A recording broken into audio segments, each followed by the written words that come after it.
Hello everyone and welcome back to AFC Game by Game. I hope you're all doing really well. I presume you are, given Arsenal's victory last night against Leicester City. Now it's meant to be a match review, but analysing that game honestly is going to be total chaos. Arsenal turning out as 4-3 winners on the night, being 3-2 down in the 80th minute, 5 minutes later 4-3 up.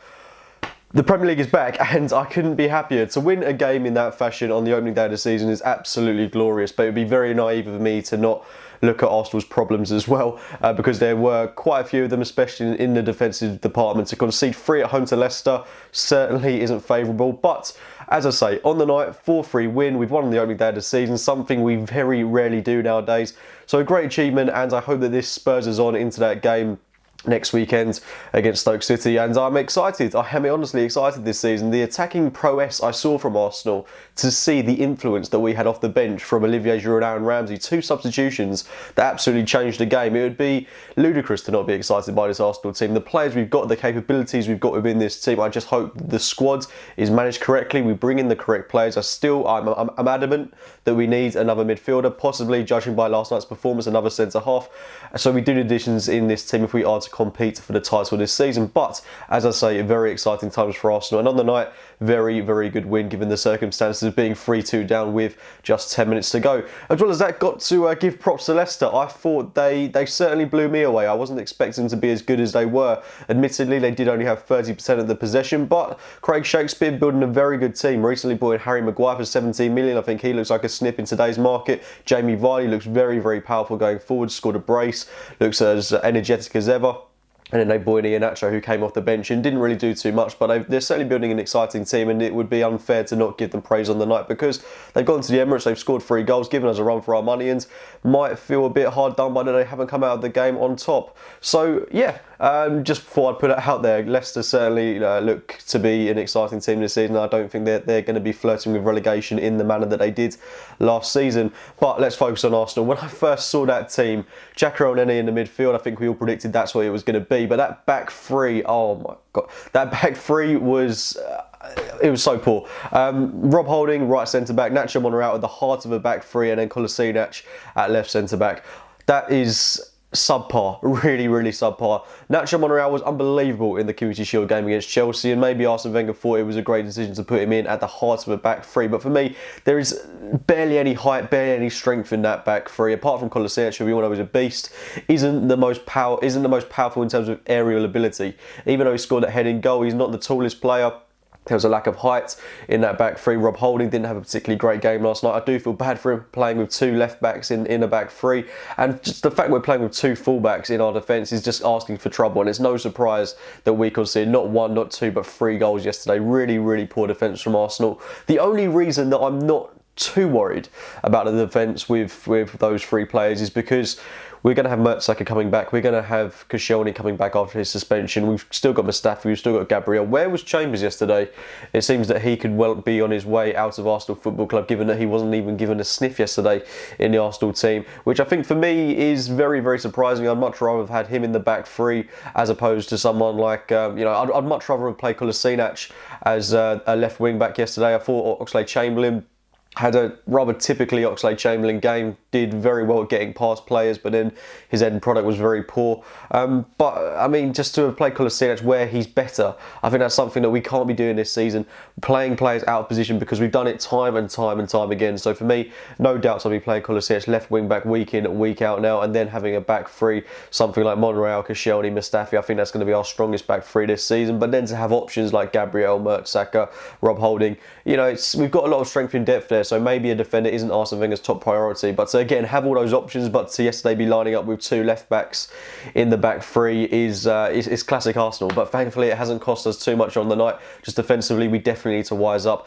The midfield, I thought was Xhaka. I thought he had a very good game, a very tidy game, apart from the instance where he gave the ball away to Mark Albrighton, who played a fantastic ball into Jamie Vardy, which eventually put Leicester City 2-1 up. But as well as that, Elneny alongside him, as good as Elneny is at what he does, the very tidy, the very neat, the keeping it simple stuff, which we all praise him for £5 million, maybe we shouldn't expect too much from him. But for me, I do like Elneny. I'm not going to slate him particularly in this video, but what I would say is that he, under pressure, he does struggle. The way that he played that ball into Xhaka, which kind of forced Xhaka to make the error, he should have just been clearing it in that situation. He had Ndidi pressing him. Leicester City, one thing they did do very well yesterday, Okazaki, Vardy, all of their players, all their front men pressing our defence constantly throughout the entire game, not giving us an inch on the ball. So that's something El Neni needs to work on, but I think that's something that can be improved. And as I've said many times, El Neni, and I think a lot of people would agree with me in saying that he's a player that should be playing in games at home to maybe the likes of Bournemouth. No disrespect to Bournemouth at all, but those are the sort of games where he could come in and do a job.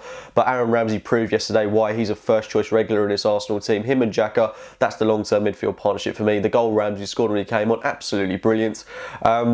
And yeah, this game was just a real amalgamation of chaos. The team, the front men, Ozil, Welbeck and Lacazette, very exciting front three. I thought they all had particularly good games. Welbeck impressed, scored on the night. Lacazette as well up front. I thought he just splendid to watch. Really excited to see him making those powerful runs. And as well, it should be noted that he linked up very well with Olivier Giroud when he came on. All of our attacking players as well getting on the score sheet. Olivier Giroud, Welbeck, Lacazette. I mean, that should fill us with confidence. All of our strikers getting on the score sheet. That's something to be cheery about this season. And then Aaron Ramsey scoring goals once again. It could be a big season for him. It should be a big season for him. It could be a big season for all these Arsenal players. It just comes down to injuries, and hopefully the players can stay fit and hopefully they're consistent throughout the course of the campaign. But let's talk about, let's get into the game itself, the way it all panned out. Couldn't have got off to a better start. Within a couple of minutes, Lacazette making it 1-0 to Arsenal. Brilliantly worked goal, and a good cross from Mohamed El Neni to play it in. It was a very good ball from the Egyptian onto the head of Lacazette, who scored from quite far out. It was a really good goal by him, past Kasper Schmeichel to make it 1-0. The lead didn't last too long as Leicester did claw a goal back again. Shoddy defending, Okazaki with the goal. It was, it just evidenced why that back three wasn't going to work. Didn't keep on to leave for too long, and then not too long after that, Jamie Vardy making it 2-1. The error being forced by Granit Xhaka there. Albrighton brilliantly worked cross into Jamie Vardy to make it 2-1, and thankfully we got back on the score sheet just before the stroke of half time. Absolute chaos in the Leicester City penalty area. Kolasinac coming out with the ball somehow, playing it into Danny Welbeck, who put it past the goalkeeper to make it 2-2 just before half time. Great time to score. Not ideal to be conceding 2 goals in 45 minutes, but a great way to open the Premier League season in those opening 45 minutes. Going out into the second half, weren't level for too long as Leicester made it 3-2. Again, schoolboy stuff. That just such a simple Route 1 goal over the top, good corner, and then on the head of Jamie Vardy, who I said looks very sharp in this game, and makes it 3-2 to Leicester. But thankfully, the influence of Aaron Ramsey and Olivier Giroud, 2 players that is definitely pushing to be in the starting 11 on a more regular basis. Olivier Giroud, for me, his place is now coming off the bench. I think he's quite aware of that, but what he's capable of off the bench, he just proved it yesterday. Great player to have in the team, and I'm so relieved that he's going to be remaining an Arsenal player this season. Aaron Ramsey, wonderfully worked goal. Granit Xhaka playing the ball into him, and those two linking up, providing that chemistry that I want to see more of this season. Brilliantly worked goal by Aaron Ramsey, putting it past the keeper to make it 3-3, and then moments after that, Olivier Giroud with just a brilliant header to hold down Maguire like that, and then to just stand there and nod it home. Brilliantly worked goal by Olivier Giroud, doing what he does best. And as he's getting older, he'll be coming up to 31 now. He's just looking better and better and better. This age thing really isn't phasing him, and he's becoming such an important player for Arsenal. He is such an important player for Arsenal. 5 years he's been at the club now, and I hope that he's got another few years to go with us, because he can be vital to any sort of Premier League title challenge we put in this season. And you could see how much it meant to him when he got that goal, going absolutely mental at the final whistle. Everybody else as well. Brilliant way to open our Premier League account. But as I say, to end the game with Bellerin, Monreal and Kolasinac as our back three fullbacks there playing in a back three. I mean, we were lucky not to concede, but I don't want to put a dampener on things. It was a great win on the night, and I'm very excited by this team going forward. Again, it's as Aaron Ramsey said in his post-match interview, the team is still building up fitness. We need to gel that a little bit more. Lacazette, couldn't have got off to a better start, to be honest. But we do still need a few more additions. But this team, all round, very exciting. Just once we've got that defence sorted, as I say, for me, Monreal, Koscielny, Mustafi, that's probably our strongest back three. But then we've got options there. We can rotate a lot in the defensive department, and all round, It looks promising. I say that considering 3 at home to Leicester is never ideal, but as I say, got off to winning ways, and that's all that matters on the opening day of the season, a game where we notoriously don't do particularly well. So on that note, I'll leave it there. Thank you guys for watching this video. Please do let me know your thoughts on the game in the comments box below. Please do tune into Cannon Chat tomorrow evening, where I'll be joined by Woz and hopefully Rob tomorrow night, where we'll be reflecting on the game, and we'll also be looking ahead to that game next weekend against Stoke City. As I say, drop a like on the video, subscribe to AFC Game by Game for all the regular content, and I'll be speaking to you very, very soon.